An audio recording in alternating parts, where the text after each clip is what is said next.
Hi, my name's Dave Adams, and you've just tuned in to your weekly Nerds of Wisdom.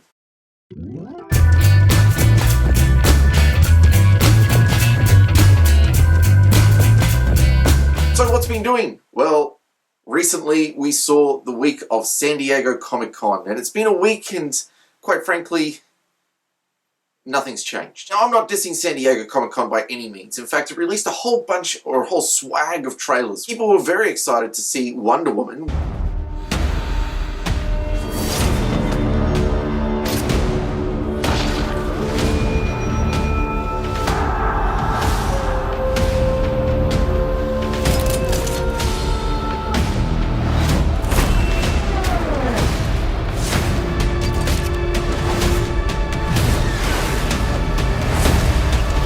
I can't let you do this.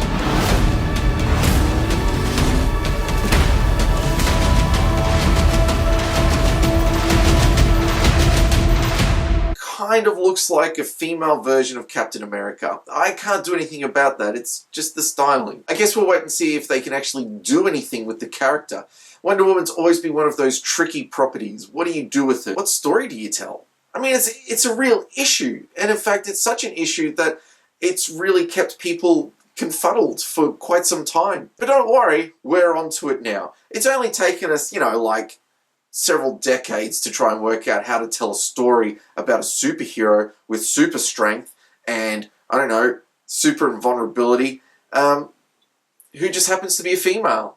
It makes me wonder, we've had how many Superman films and how many X-Men films and how many Avenger films, Thor, Hulk got 2, 3. Why was it so hard to tell a Wonder Woman story? Maybe her gender kept her back from being able to have a decent love interest that could really connect with audiences, or maybe it was her sexuality that really, stumped the writers. Or maybe we just don't know how to write good roles for women in media yet, and we're still working on that issue. Can you sort something out, please, fellas? Or maybe even let the ladies have a turn? So what's been doing? Well, I have to say that I have been watching a little bit of Star Trek, perhaps in honor of the 50th anniversary of Star Trek, and to celebrate our 50 years of being Trekkies, we get Star Trek. Is that music? It's a good choice. Hey, well played.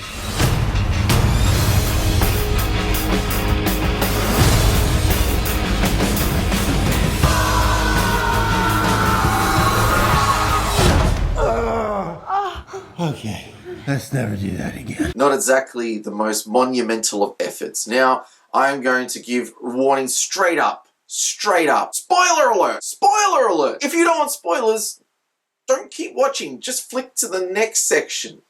Just a little bit further down. That's where the next part's going to be.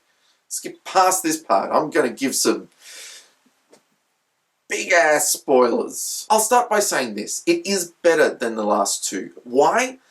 Because I'm a Trek fan. And I love Trek. And so, as a Trek fan, I have to be completely snooty and snub the other Trek films because they're not authentic to the Trek universe. Now, I'm parodying myself, but the reality is I am a bit snooty when it comes to these films.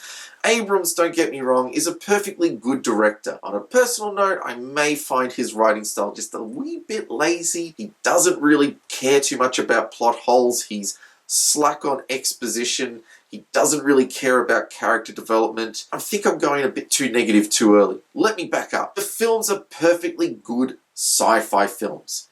However, I don't feel they carry with them the ethos or the heart and soul of Star Trek. Star Trek was so much more than just an action film. It carried with it Gene Roddenberry's vision and optimism for a future in which humanism could create an ideal society for all. And he tested those ideas in the vastness of the interspecies cosmopolitan metropolis of space. These ideas were tested and trialed in a fictional way, for sure, but in a way that rang true with modern society. The Abrams films tend to carry with them more of a reflection of terrorism. The world is a scary place, and trying to live those ideals out in a world that won't play by our rules is, quite frankly, just a little bit too hard. So when it came to the third film, I naturally went in skeptical, which is probably why I enjoyed it so much. Not that because I downplayed expectations, but because I was pleasantly surprised by some of the improvements that they made. They had included actual character development. There were real characters having real relationships, having real conversations. There was some great exposition that wasn't boring or tedious and wasn't done the whole way on the run trying to escape from something. It was just good exposition. There was some really great throwbacks and there was some nods and winks and it was all very Star Trek-y. It felt a bit more like Star Trek. And I think that's the greatest compliment I can give to it, is that I felt like I was getting closer to watching what it is I fell in love with. But it did come with some pretty big drawbacks. Firstly, the humor in it was good, but then towards the end it started to get a little bit too corny, just a little on the nose, and took me out of the film and made me realize that I was watching a pretty cheesy film. But I can forgive all that. The big thing was that the whole film led towards this end sequence of these ships, which firstly suddenly expanded once they got into space. There's no way that number of ships were on that planet. It went from being just a large group of ships to a huge armada. It was ridiculous. But besides that, what was the point of the big weapon they got? I mean, they spent all this time going after this weapon when really they didn't need it at all. They could have just attacked the base with the ships. It was clear that they were capable of overrunning it. It was clear that they were capable of destroying it. Why go to all the trouble of getting that big end weapon when they could have just destroyed the outpost? The only thing that stopped them was Kirk and his team, but the only reason they were there was because they lured them there so that they could get the end weapon. So really, if they'd just attacked, everyone would be dead and they'd have exactly what they wanted. I didn't really get that at all. And on top of that, the big thing was that all the baddies were essentially one deus ex machina. They destroyed an entire fleet of ships with Beastie Boys. It's just a little too far. The idea that playing the Beastie Boys would cause them all to blow up as they went. Now, I get that they were all flying into each other and losing control, but, you know, to some extent you'd think they would still had pilots. Pilots would just naturally fly into other ships because of interference with radio waves. I don't know, it didn't really make sense, and it kind of just meant that all they had to do was play a song and they could destroy a whole fleet of ships. Just kind of a little bit weird. And on top of that, the giant final weapon didn't do anything. It killed 2 people the whole film, and they just jettisoned it into space as if, you know, well, that's all it took to destroy it. Some giant weapon. However, I did think the film was entirely palatable. It wasn't terribly bad and it wasn't brilliant. So it was just good. It was just a good film. So I recommend going and see it at the theatres for sure. But, you know, don't expect to see Star Trek. Now, as for what's going to happen with Discovery, that's a different story. Now look, for my final ruminations, my ponderings of the week, I was thinking about this and I really thought hard. I was playing Pokemon Go while I was thinking about the American campaign, and I know I shouldn't get into American politics being an Australian. However, it is a pretty important job, and I do think it's going to have some rather significant ramifications for international affairs and trade and those sorts of things. I do think ultimately it will affect us. But something occurred to me. Something meshed inside my mind. And I realized Hillary and Trump are 2 sides of the same coin. In fact, nay, they might even be partners. Hillary and Trump are in fact Team Rocket. Yes, you heard it first here. Team Rocket. I mean, think about it. It makes perfect sense. Prepare for trouble. Of course we're prepared for trouble. We've been prepared for trouble since these people got nominated. We were watching the campaigns go by, going, this is going to be trouble. Make it double. Well, duh. We've got Hillary getting pulled up in front of commission. We've got Trump, who's just racist, sexist, misogynist, and all under the guise of being, you know, what? A straight shooter. To protect the world from devastation. Hillary was the Secretary of State. Of course she wants to protect the world from devastation. To unite all peoples within our nation. Isn't that Trump's essential catchphrase? We're gonna make America great again? Come on, wake up, people. This is happening. To denounce the evils of truth and love. To denounce the evils of truth and love, Hillary was caught lying, people. Lying under oath. She's denounced truth. And I don't think anyone believes that Trump has a shred of love inside his heart for anyone other than himself. They have denounced the evils of truth and love. To extend our reach to the stars above. Does anyone not think that that is their exact expectation and desire?